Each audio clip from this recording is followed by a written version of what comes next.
తను వచ్చినందుకు కూతురు సంబరపడుతూ హడావిడి చేయకపోవడం ఆశ్చర్యంగానూ, బాధగానూ ఉంది రాఘవయ్యకి.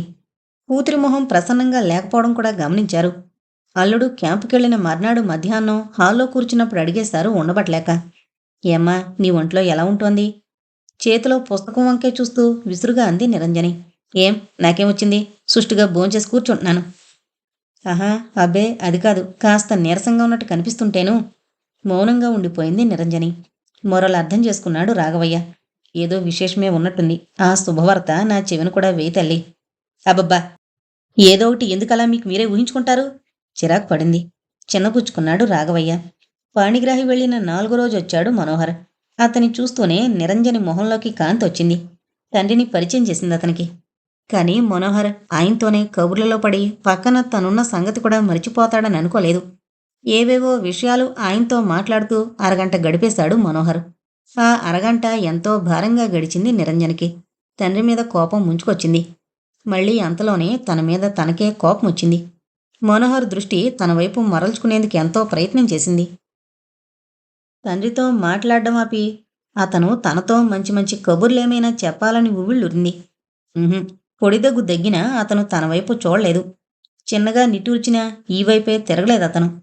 ఇంకా లాభం లేదని, బాగా బోర్ కొట్టేస్తుందండి, సినిమాకెళ్ళి చాలా రోజులైంది, రేపు నాకు కంపెనీ ఇస్తారా, సినిమాకెళదాం అంది అందంగా నవ్వుతూ. ఆ నవ్వుకి అతను మైమరిచిపోతాడని అనుకుంది. మనోహర్ మైమరిచిపోలేదు సరికదా, ఇబ్బందిగా చూశాడు. పక్కన టీపై మీదున్న పేపర్ చేతిలోకి తీసుకుంటూ యథాలాపంగా అడిగాడు. ఏం సినిమా చూద్దామనుకుంటున్నారు? అంకుర్, చెప్పింది నిరంజని. రాఘవయ్య వింతగా చూశాడు కూతురు వైపు. నిన్న స్నేహితురాలెవరో వచ్చి ఆ సినిమా పేరే చెప్పి వెళదాం రమ్మని అడిగితే నేనది ఇదివరకే చూసేశాను, రానని చెప్పి ఆవిని పంపించేసిందే. మరి ఇప్పుడిదేమిటి? అదే సినిమాకి వెళదామని ఇతన్ని అడుగుతోంది. ఒంటరిగా అతనితో సినిమాకెళ్ళేటంత చనువుందా? అర్థం కాలేదాయనకి. మీరు కూడా వస్తారాండి? రాఘవయ్యని అడిగాడు మనోహర్. మూడో మనిషి ఎవరూ లేకుండా ఒంటరిగా స్నేహితుడి భార్యతో సినిమాకెళ్లడమేమిటని మనోహర్ ఆలోచన. ఈ వయసులో నాకు సినిమాలేంటోయ్, నేను రాలేను, ఏమనుకోకు. హమ్మయ్యా, తేలిగ్గా గాలి పీల్చుకుంది నిరంజని తండ్రి జవాబుతో. మనోహర్ పని ఇరకాటంలో పడింది. నిరంజని మనసులో ఏ చెడు భావాలు లేక స్నేహం కొద్దీ చనువు కొద్దీ అడిగినంత మాత్రాన తను అపార్థం చేసుకోకూడదు. ఆ తలంపు రాగానే ధైర్యంగానూ మనస్ఫూర్తిగానూ అన్నాడు.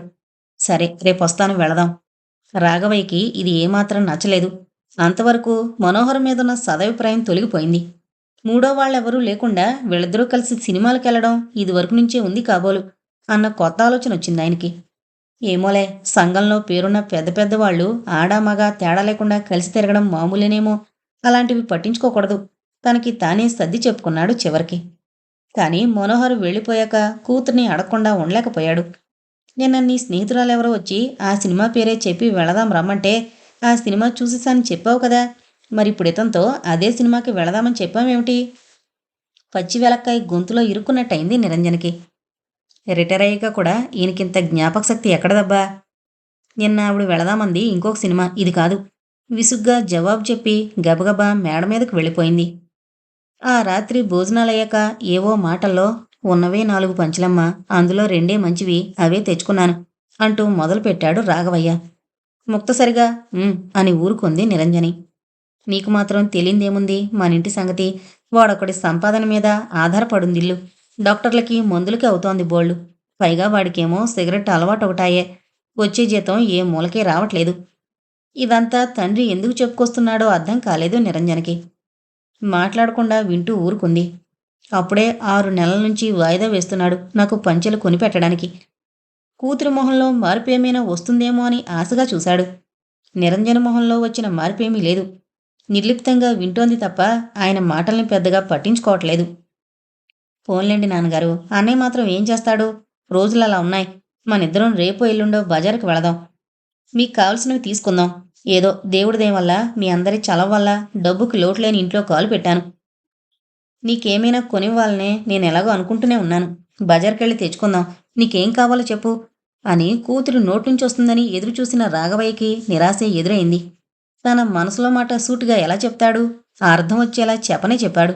అయినా ఏమీ తెలియనిదాల్లా కూతురు మౌనం వహిస్తే తనింకేం చేయగలడు? నాకో 2 పంచెలు కొనిపెడతావా అని సిగ్గు విడిచి సూటిగా అడగగలడా తను? చిన్నబోయింది రాఘవయ్య మనసు. ఛఛ! అసలు అలాంటి ఆశలు పెట్టుకోవడమే తప్పు. కూతురి డబ్బుతో బట్టలు కొనుక్కోవాలన్న ఆలోచనే పొరపాటు. బుద్ధి గడ్డి తిని చేదస్తం కొద్దీను, పేరాసతోనూ అలా అనుకున్నాడు తను. ఇంకెప్పుడు అలాంటి ఆశలు పెట్టుకోకూడదు. చిన్నబోయిన మనసుకి బుద్ధి చెప్పుకునేందుకు అయిష్టంగానే ప్రయత్నించాడు రాఘవయ్య. నిరంజని మనసిక్కడ లేదు. మెల్లిమెల్లిగా మనోహర్ రూపం కళ్ల ముందు రూపుదిద్దుకుంటూ, రేపు అతనితో కలిసి సినిమాకి వెళ్లడం గురించి తలుచుకుంటూ మధురోహల్లో తేలిపోతోంది. మర్నాడు సాయంత్రం మనోహర్ వచ్చేటప్పటికే అందంగా తయారై హాల్లో కూర్చుంది నిరంజని. అతన్ని చూస్తూనే చిరునవ్వుతో లేచి నిలబడింది. ప్రతిగా ఒక నవ్వు నవ్వి అక్కడే కొంచెం దూరంలో కుర్చీలో కూర్చునున్న రాఘవయ్యని పలకరించాడు మనోహర్. చిన్నబోయింది నిరంజని ముఖం. గంటసేపు అద్దం ముందు కూర్చుని మేకప్ అయింది తను. అరగంటసేపు బీరువా ముందు నిలబడి ఏ చీర కట్టుకోవాలని ఆలోచించి చివరికి సెలెక్ట్ చేసుకున్న 900 రూపాయల చీరది. ఎలా పెట్టుకుంటే తన అందం ద్విగుణీకృతమవుతుందా అని పావుగంటసేపు తంటాలు పడి అమర్చుకుంది సిగలో ఎర్ర గులాబీ. ఇంత శ్రమ, ఇంత అందం వృధాయేనా?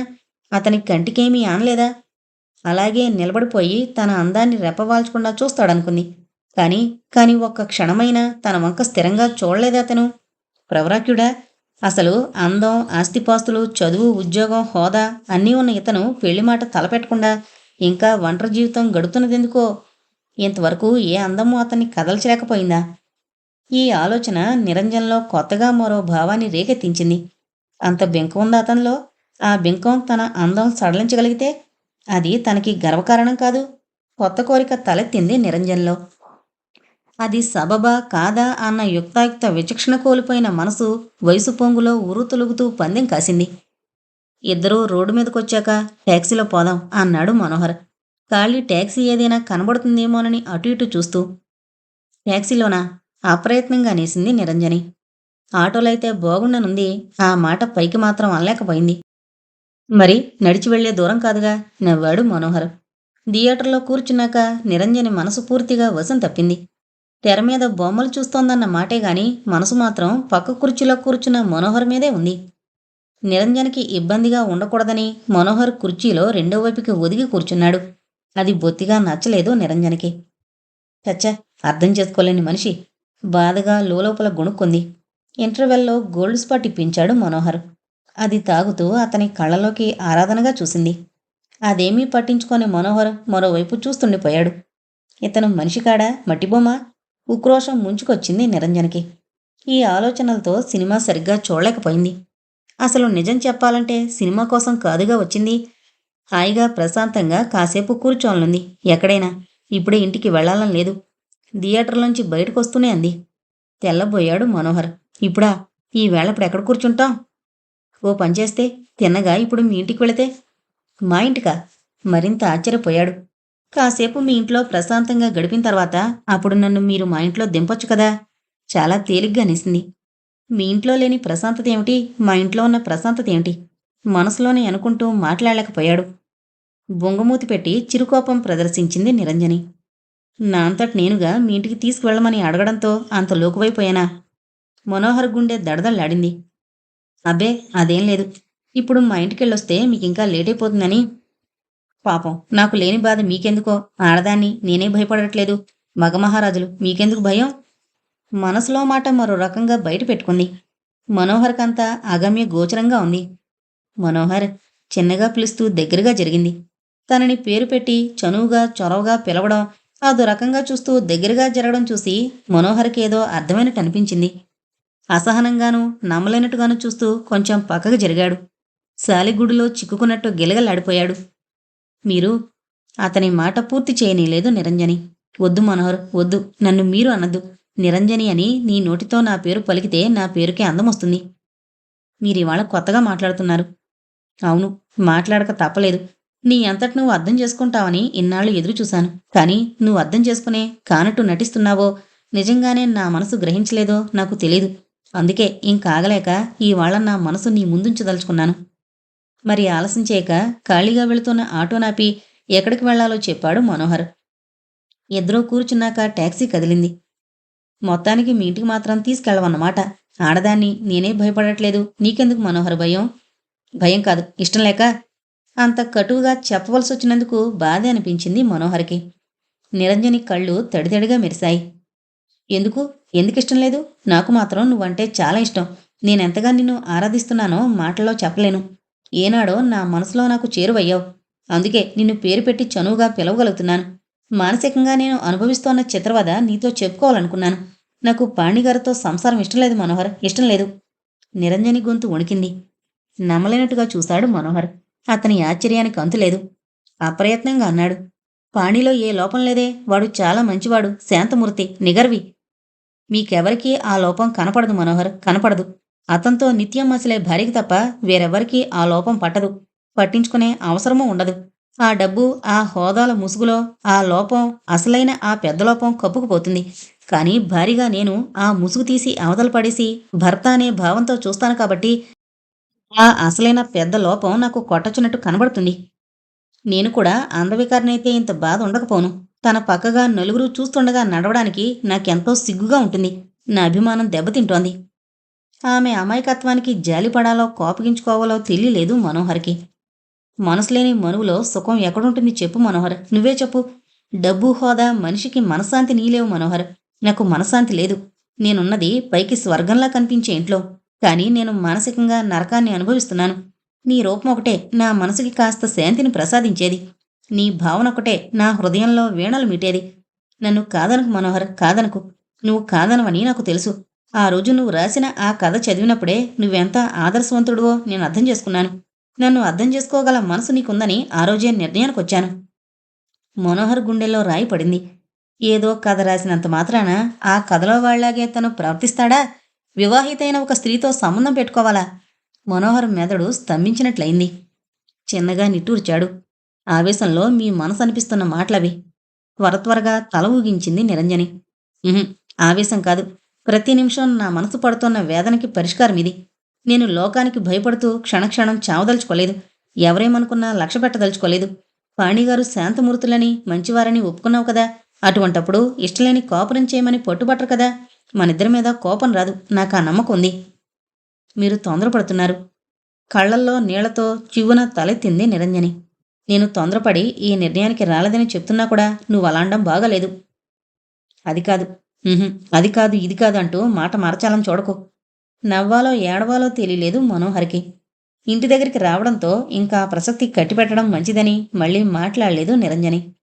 ఆ రాత్రి కలత నిద్రలో రంగురంగుల కలల్లో తేలిపోయింది. మనోహర్ చేతిలో చేయి వేసి సుదూర తీరాలకి సాగిపోయింది.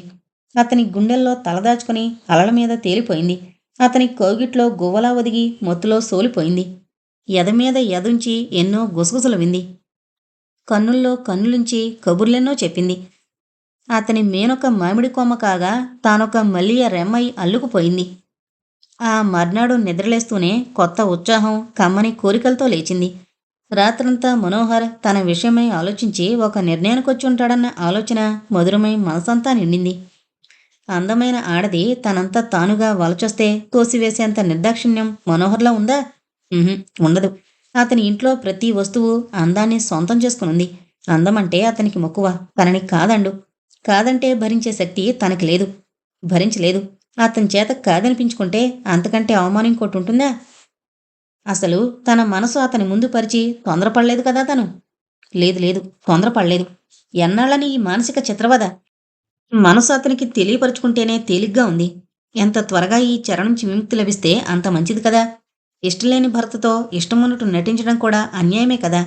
ఆ నటన కంటే ఇష్టమున్నవాడితో వెళ్ళిపోవడం 100 రెట్లు నయం కదూ. ఇది పైకి తప్పులా కనిపించినా మరొకళ్ళని మోసం చేసి ప్రేమన్నట్టు నటిస్తూ బ్రతికే అవసరం లేదు.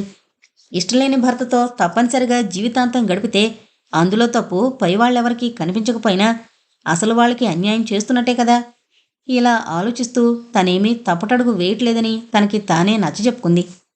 ఆ రోజంతా మనోహర్ వస్తాడని ఎంతో ఆశగా చంద్రుని కోసం చకోరంలా ఎదురుచూసింది. గేటు చొప్పుడైనప్పుడల్లా గుండెలు అదింపెట్టుకుని గులాబీలు చెంపల్లో విరబూస్తుండగా కిటికీలోంచి చూసింది. ఆశ నిరాశ కాగా నిట్టూర్పులు విడిచింది. ఆతృత, కోపం కలిసికట్టుగా కళ్లల్లో కదలాడి కన్నీరు తెప్పించాయి. తండ్రితో కలిసి భోజనానికి కూర్చుందన్న మాటేగాని కంచంలో కూడా కన్నుల ముందు మనోహర్ రూపమే కదలాడుతుంటే పరధ్యానంగా అన్నం తిన్నాననిపించింది. ఏం తిందో ఏం తినలేదో కూడా తనకే తెలీదు.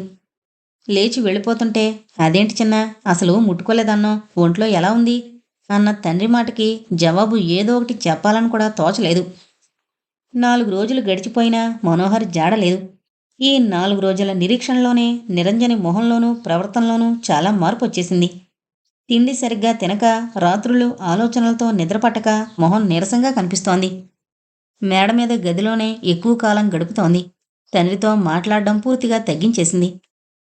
ఆయన అడిగే ప్రశ్నలకి సమాధానం చెప్పుకోవాల్సొస్తుందని మొక్కుబడిగా అన్నం ముందు కూర్చుంటుంది.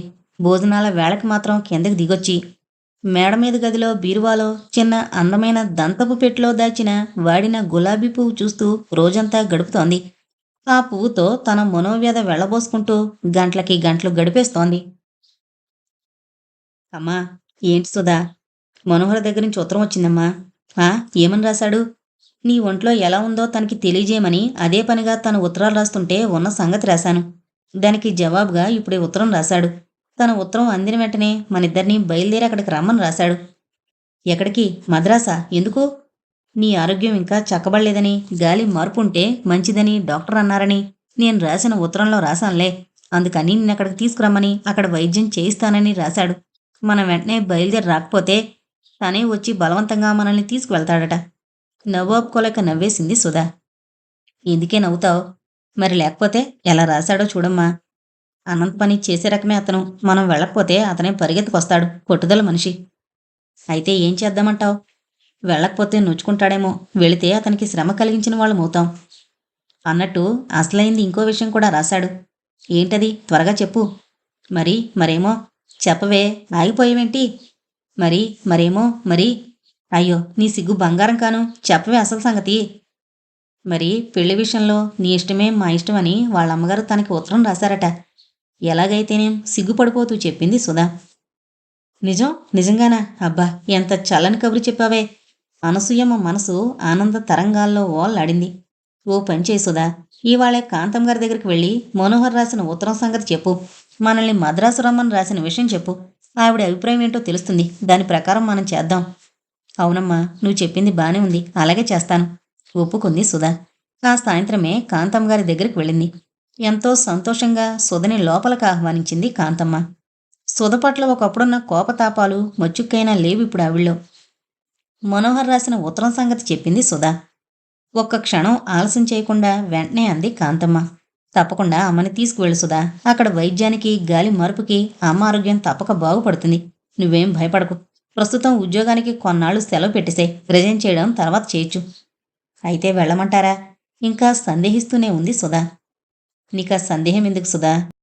నువ్వు ఆ ఇంటికి కాబోయే యజమానురాలివి. ఆ ఇంట్లో నీకు హక్కుంది. సిగ్గుపడుతూ తల వంచుకుంది సుధా. కావాలంటే నన్ను రమ్మంటే నేను కూడా వస్తాను. నీకు మొహమాటం తగ్గేదాకా 4 రోజులుంటాను. తప్పకుండా రండి. మీరు కూడా వస్తానంటే ఇంక నాకే దిగులు లేదు. స్వేచ్ఛగా గాలి పీల్చుకుంది సుధా. నిరంజని పూర్తిగా మనశ్శాంతి కోల్పోయింది. కోపం, బాధ, చిరాకు, అవమానం వీటన్నిటి తాకిడికి తట్టుకోలేక మనసు విలవెల్లాడింది. రాఘవయ్యకి కూతురి మౌనం వింతగా తోచింది. తను వచ్చినప్పటికంటే ఇప్పుడింకా కూతురి మొహం ఎందుకంత నీరసంగా మారిపోయిందో, కళ్ళు కాంతినెందుకు కోల్పోయాయో అంతుబట్టక అయోమయ స్థితిలో పడ్డాడు. అల్లుడు ఊళ్ళో లేనందుకు తిండి సరిగ్గా తినక, నిద్ర సరిగ్గా పోక అలా ఉందేమో అన్న ఆలోచన రాకపోలేదు. కానీ ఆ ఆలోచనలో బలం కనిపించలేదు. ఆ రోజు 11ంటికి ఏదో భోజనం చేశాననిపించి మేడెక్కిన కూతురు సాయంత్రం 6 కిందకి దిగిరాకపోవడంతో తనే పైకి వెళ్ళాడు రాఘవయ్య. గది తలుపులు తీసే ఉన్నాయి. లోపల అడుగు వేశాడు. బీరువా తలుపులు తెరిచున్నాయి. మంచం మీద కూర్చునుంది నిరంజని. చేతిలో చిన్న అందమైన దంతపు పెట్టుంది. అందులో వాడి ఎండిపోయిన పువ్వుంది. వింతగా తోచింది రాఘవయ్యకి. ఎండిపోయిన ఆ పువ్వు ఆ దంతపు పెట్టెలో దాచడమేమిటి? ఏదో విలువైన వస్తువులా దాని వంకంత ప్రేమగా చూడడమేమిటి? తండ్రిని చూస్తూనే తడబడిపోతూ చేతిలో పెట్టి బీరువాలో దాచేసి తలుపు తాళం వేసేసింది నిరంజని. ఏం కావాలి నాన్నగారు? అబ్బే, ఏం అక్కర్లేద్దమ్మా. కిందకే రాలేదు నువ్వు. నీ ఒంట్లో ఎలా ఉందో ఏంటోనని చూసిపోదామని పైకొచ్చాను. నాకొంట్లో బానే ఉంది, ముక్తసరిగా అంది. రామ్మా, కాసేపు కింద హాల్లో కూర్చుందుగాని. ఒక్కదానివి ఎంతసేపును కూర్చుంటావిక్కడ? నాకొంట్లో వచ్చిన తేడా ఏం లేదు. మీరు అనవసరంగా నాకేదో అయిపోయిందని కంగారు పడనవసరం లేదు. నన్ను ఒంటరిగా వదిలేయండి. చేసేది లేక కిందకి దిగి వెళ్ళిపోయాడు రాఘవయ్య. ఆ మర్నాడు మధ్యాహ్నం పోస్టులో వచ్చిన ఉత్తరం పట్టుకుని ఆదరాబాదరా మేడ మీదకి పరిగెత్తాడు రాఘవయ్య. అమ్మాయి, చిన్న కొంప మునిగింది తల్లి. ఏమైంది? నిర్లిప్తంగా అంది నిరంజని. విశ్వం ఉత్తరం రాశాడు. వాడి ఆఫీసులో వాడి డిపార్ట్మెంట్లోనే 3,000 గల్లంతయ్యాయట. ఆ దొంగతనం వీడి మీదకే వచ్చిందట. వీడికి ఏ పాపం తెలీదట. వెంటనే వీడు 3,000 కడితే సరి, లేకపోతే జైల్లోకి తోస్తారట వీణ్ణి. వెంటనే వీడు 3,000 కట్టేస్తే ముందు జైలు శిక్ష పడకుండా చూసుకోవచ్చట. తర్వాత అసలు ఆ డబ్బెవడు కొట్టేసింది కోర్టు ద్వారా బయటపడ్డాక అనవసరంగా నింద వీడి మీద వేసినందుకు పరిహారంగా 3,000 మీద ఇంకా కొంత వేసి ముట్ట చెప్తారు కంపెనీ వాళ్ళు వీడికి. చిన్నయ్యే నన్ను ఈ ఆపద నుంచి కాపాడాలి. బావగారు ఊళ్ళో లేరు కదా. చిన్న దగ్గర 3,000 తీసుకుని వెంటనే మీరు బయలుదేరి రండి. 3,000 అప్పుగా ఇమ్మనమన్నానని చెప్పండి. నెలకింత చెప్పున నేను మెల్లగా ఆ బాకీ తీర్చుకుంటాను. వాణి ఊళ్ళో ఉంటే తప్పక నాకీ సహాయం చేస్తాడు. చిన్నాతో ఈ విషయం చెప్పండి అని రాశాడు. ఎంత గొడవచ్చి పడిందో చూసావమ్మాయి? రాఘవయ్య గొంతు బొంగురు పోయింది. పైకండువాతో తడికళ్ళు అద్దుకున్నాడు. నిరంజని మొహంలో ఏ కంగారు కనిపించలేదు. మనసు మాత్రం అతి వేగంగా ఆలోచిస్తోంది. ఈ ఇంటి యజమాని అయిన తన భర్త అంటే తనకిష్టం లేనప్పుడు, అతని నుంచి దూరంగా పారిపోవాలని చూస్తున్నప్పుడు, అతని డబ్బు తీసి మరొకళ్ళకిచ్చే అధికారం మాత్రం తనకుంటుందా? అతనంటే ఇష్టం లేనప్పుడు, అతన్ని మనస్ఫూర్తిగా భర్తగా స్వీకరించలేనప్పుడు, అతని డబ్బు ₹1 కాదు, ₹2 కాదు, ఏకంగా ₹3,000 తీసి మరొకళ్ళకిచ్చే హక్కు కావాలని అనుకోవడం అన్యాయం కదూ? అన్యాయమే, ముమ్మాటికి అన్యాయమే. అతను పనికిరానప్పుడు అతని డబ్బు స్వేచ్ఛగా తీసి తన పుట్టింటి వారికి ఇవ్వడం ఆత్మవంచనే అవుతుంది. మోసం చేయడమే అవుతుంది. వీల్లేదు. తన వల్ల కాదు. తన తండ్రి, అన్నయ్య, వదిన అంతా ఏకమై తనని తిట్టుకున్నా సరే, శపించినా సరే, ఆత్మవంచన చేసుకోవడం, అందులో డబ్బు విషయంలో తన వల్ల కాదు. కూతురు ఎంతకీ మాట్లాడకపోవడంతో ఆతృతని అణుచుకోలేకపోయాడు రాఘవయ్య. అమ్మాయి చిన్న, వెంటనే వాడికి సహాయం చేసి వాడిని ఆపద నుంచి రక్షించి తల్లి. అల్లుడు కూడా ఊళ్ళో లేడు. నీ మీదే మా ఆశలు. అల్లుడుంటే తప్పక వెంటనే డబ్బు సాయం చేసేవాడు.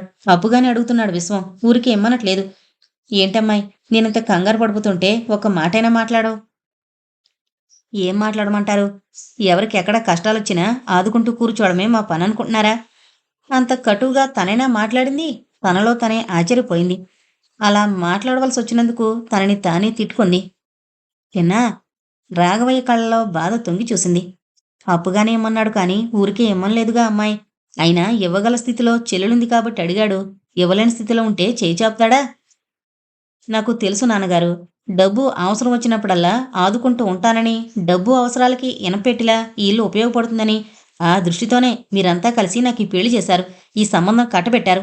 మీ అవసరాల కోసమే పాణిగ్రాహి గారిని నాకు కట్టబెట్టారు. నాకు తెలుసు నాన్నగారు, నాకు తెలుసు. 2 చేతుల్లోనూ మొహం దాచుకుంది నిరంజని. కలనైనా ఊహించని ఈ అపనింద భరించడం కష్టమైంది రాఘవయ్యకి. మీ అందరి అవసరాలకి కల్పవృక్షంలా ఆదుకుంటూ ఉంటానని ఆ ముందు చూపుతానే నాకు ఈ పెళ్లి చేశారు. మీ అందరికీ డబ్బు ప్రధానం కానీ ఆడపిల్ల మనసు అర్థం చేసుకోవాల్సిన అవసరం లేదు. మనిషితోనే గాని మనసుతో మీకెవరికీ సంబంధం లేదు. కూతురు నగలు పట్టుచీరలో సింగారించుకుని కారులో తిరగడమే కావాలనుకున్నారు గాని మనశ్శాంతితో తృప్తితో బ్రతకాలని ఆశించలేదు మీరు. నిరంజని దుఃఖానికి అంతులేకపోయింది. అమ్మాయి చిన్న, ఏంటమ్మా నువ్వు మాట్లాడేది? 2 అడుగులు ముందుకు వేసి కూతురి భుజం మీద చేయి వేశాడు రాఘవయ్య. చటుక్కున వెనక్కి తిరిగిపోయి కొంగుతో కళ్ళు తుడుచుకుంది నిరంజని. దయచేసి నన్ను ఇంకేమీ ప్రశ్నించకండి. అన్నయ్య విషయంలో నేనేమీ సాయం చేయలేను. అక్కడ ఏదైనా ప్రయత్నం చేసుకోమనండి.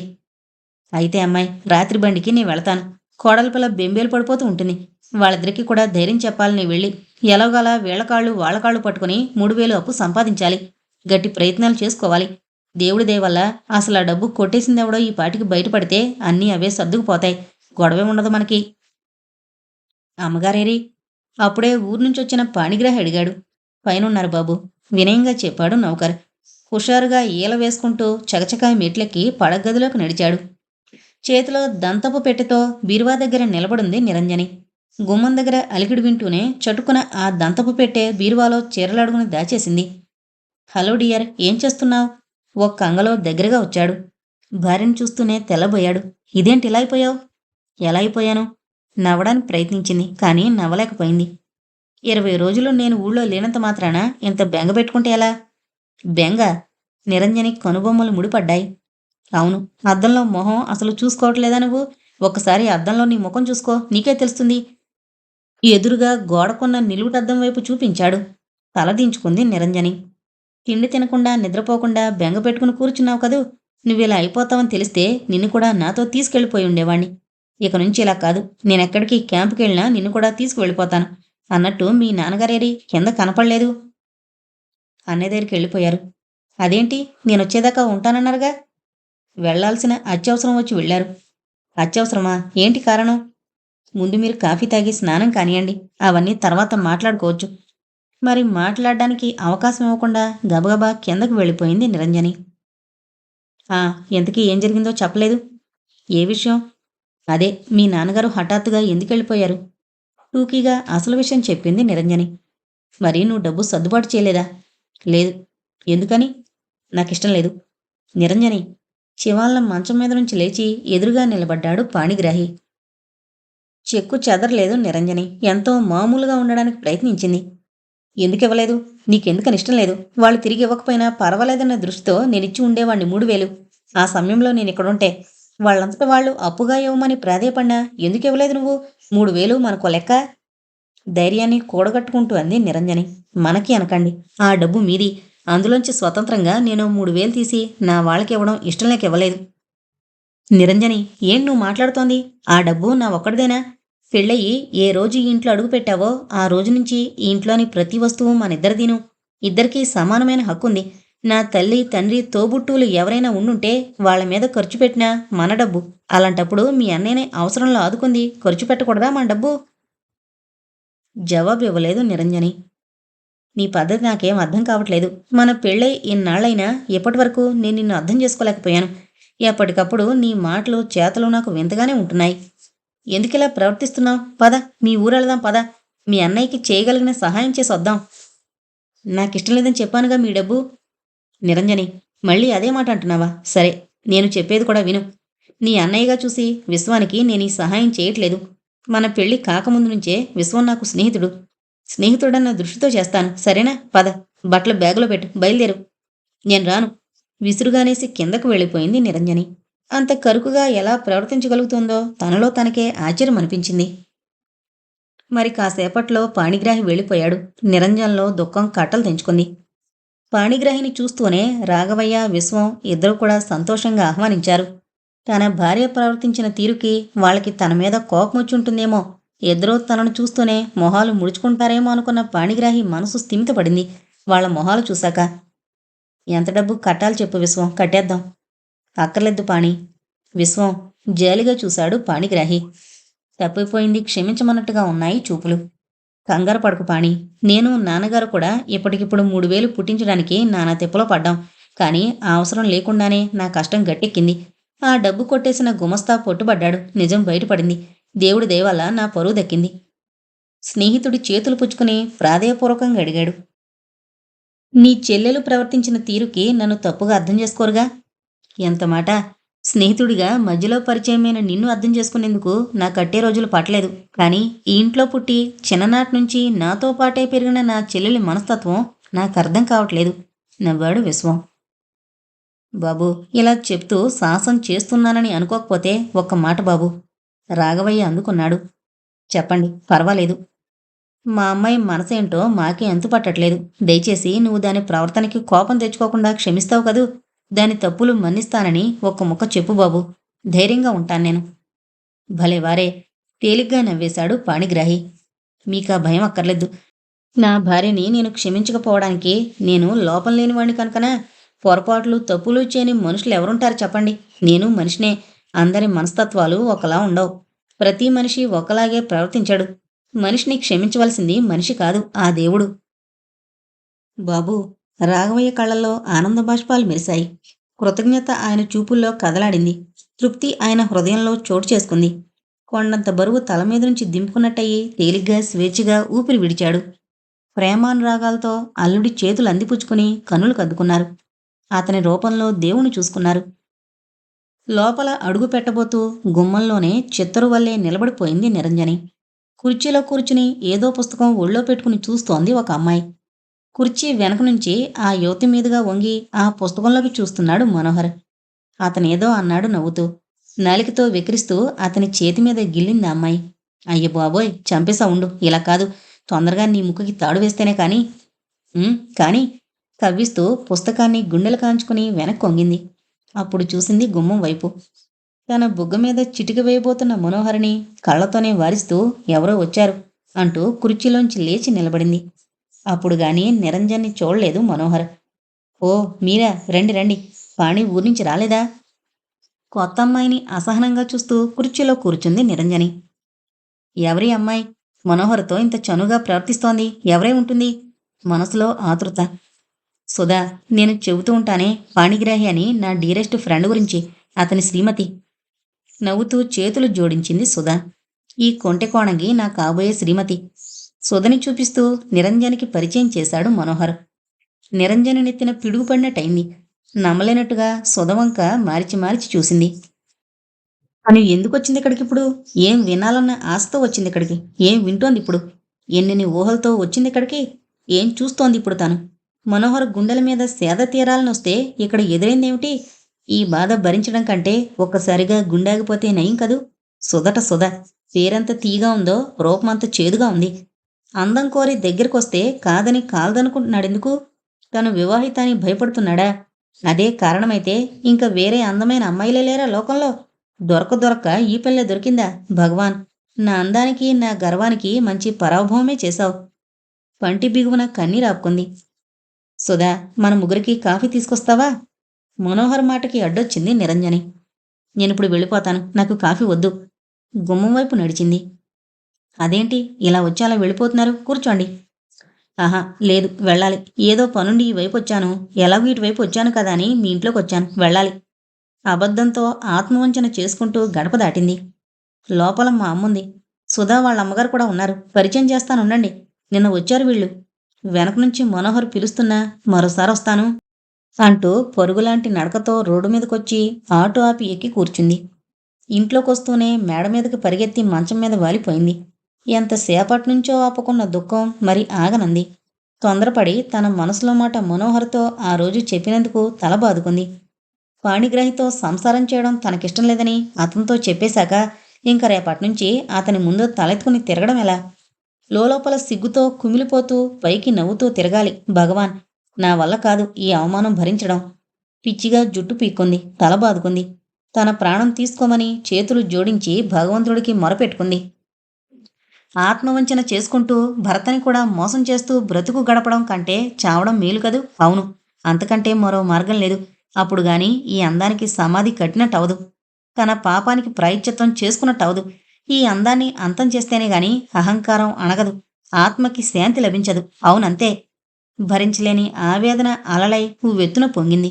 ఒక స్థిర నిశ్చయానికొచ్చి కాగితము పెన్ను తీసుకుంది. రాయడం మొదలుపెట్టింది. గౌరవనీయులైన పాణిగ్రాహి గారికి, నేను పాపాత్మురాల్ని. నా కోసం కంటతడి పెట్టకండి. నా పాపానికి ప్రాయశ్చిత్తం చేసుకుంటున్నాను. అంతకంటే మరేం లేదు. బీరువాలో నా చీరలడుగునున్న చిన్న దంతపు పెట్టెలో ఏముందో చూడండి. ఆ ఎండిపోయిన పువ్వు నా ప్రాణం. ఒకరోజు స్టేషన్లో తను కొనుక్కున్న గులాబీ నాకిచ్చాడు మనోహర్. గుర్తుందా మీకు? ఆ పువ్వు మనోహర్ నాకిచ్చిన ఆ గులాబీ వాడి ఎండిపోయినా కూడా ప్రాణప్రదంగా దాచుకున్నాను. రోజూ దాన్ని చూసుకోందే నాకు నిద్ర పట్టదు. మనోహర్తో మాట్లాడినట్టే భావిస్తూ ఆ పువ్వుతో మాట్లాడుతుంటాను. ఇప్పుడు చెప్పండి, నేను మానసికంగా అపవిత్రురాలనయ్యానా లేదా? మానసికంగా అపవిత్రులవడం కంటే మహాపాపం ఇంకొకటి లేదని నాకు తెలుసు. అందుకే నేను మీకు తగను. జీవితమంతా మిమ్మల్ని వంచిస్తూ బ్రతకడం, నటించడం అన్యాయం కాదా? మీరే చెప్పండి. అందుకే నా సమస్యకి ఇలా పరిష్కారం చేసుకుంటున్నాను. నా వాళ్ళందరి మీద కూడా నాకు కోపమే. నా పట్ల వాళ్ళు న్యాయంగా ప్రవర్తించలేదన్న ఉక్రోషమే వాళ్ళ పట్ల నేను కరుకుగా ప్రవర్తించేలా చేసింది. తప్పు పూర్తిగా వాళ్ళదేనని నేను అన్ను. నా మౌనం, నా నిస్సహాయత్వం పెళ్లి పందిట్లో వాళ్ళందరి అభిప్రాయాన్ని బలపరిచింది. ఇష్టం లేని పెళ్లి జరిగిపోయింది. చిన్నక్కయ్య కూతుర్ని చంపిన హంతకిని నేను. దానికేదో ఆపరేషన్ చేయించాలని అర్జెంటుగా డబ్బు అవసరమని అక్కయ్య నాకు రాసింది. బావకు తగని మొహమాటం. ప్రాణం పోయినా ఎవర్నీ అప్పు అడగడు. అందుకే ఎంతో మొహమాట పడుతూ అక్కయ్యే నాకు రాసింది. అప్పుగానే ఇమ్మని రాసింది. కానీ నా వాళ్ళందరి మీద గొంతుదాకా కోపముంది నాకు. ఆ కోపంతోనే అక్కయ్యకి ధన సహాయం చేయడానికి నిరాకరించాను. మంచితనం నిలువెల్లా నిండిన అక్కయ్య నేను తిరస్కరించిన విషయం ఎవరితోనూ ఆఖరికి తన భర్తతో కూడా చెప్పుకోలేదు. అక్కయ్య కూతురు వైద్య సహాయం లేక చనిపోయింది. దేవుడంతే ఆయుష్ ఇచ్చాడు దానికి. కానీ నేను వైద్యానికి డబ్బు సహాయం చేసుంటే అది బ్రతికేదేమో అన్న చింత రోజురోజుకి నా మనసుని దహించి వేస్తోంది. నా పెళ్ళైన రోజు నుంచి కూడా నాలో మానవత్వానికి అహంకారానికి యుద్ధం చెలరేగుతూనే ఉంది. ప్రతిసారి అహంకారమే నెగ్గుతూ వచ్చింది. విశ్వం అన్నయ్య విషయంలో కూడా నా అహంకారాందే పైచేయి అయింది. అందానికి, అహంకారానికి బానిసనైన నేను మానసికంగా అపవిత్రురాలనయ్యాను. మీ వంటి ఉత్తములకి ఈ అపవిత్రురాలు తగదు. నా కోసం మీ కన్నీరు స్రవించనీకండి. క్షమించమనడిగే అర్హత కూడా నోచుకోని నిరంజని. రాయడం పూర్తి చేసి, ఆ కాగితం బల్ల మీద ఎదురుగా కనపడేటట్టుగా పెట్టి, సీసాలోంచి స్లీపింగ్ పిల్స్ చేతిలోకి వంపుకుంది నిరంజని. తన అందానికి తనే స్వయంగా సమాధి కట్టుకునేందుకు. ఇంతటితో 'అందానికి సమాధి' అనే నవల కంప్లీట్ అయిందండి. ఈ నవల ద్వారా తెలిసిందేంటంటే, దూరపు కొండలు నునుపు. ప్రతి ఒక్కరి జీవితంలో ఏవో ఒక సమస్యలుంటాయి. కానీ దూరం నుంచి చూసే వాళ్ళకి మాత్రం వాళ్ళు చాలా బాగున్నట్టు, మనం మాత్రమే సమస్యల్లో ఉన్నట్టు కనిపిస్తూ ఉంటుంది. దగ్గరగా వెళితే అందరికీ సమస్యలుంటాయి అనే విషయం తెలుస్తుంది. ఇది నా అభిప్రాయం అండి. మరి మీ అభిప్రాయం ఏంటో నాకు కామెంట్స్ రూపంలో తెలియచేయగలరు. Thank you.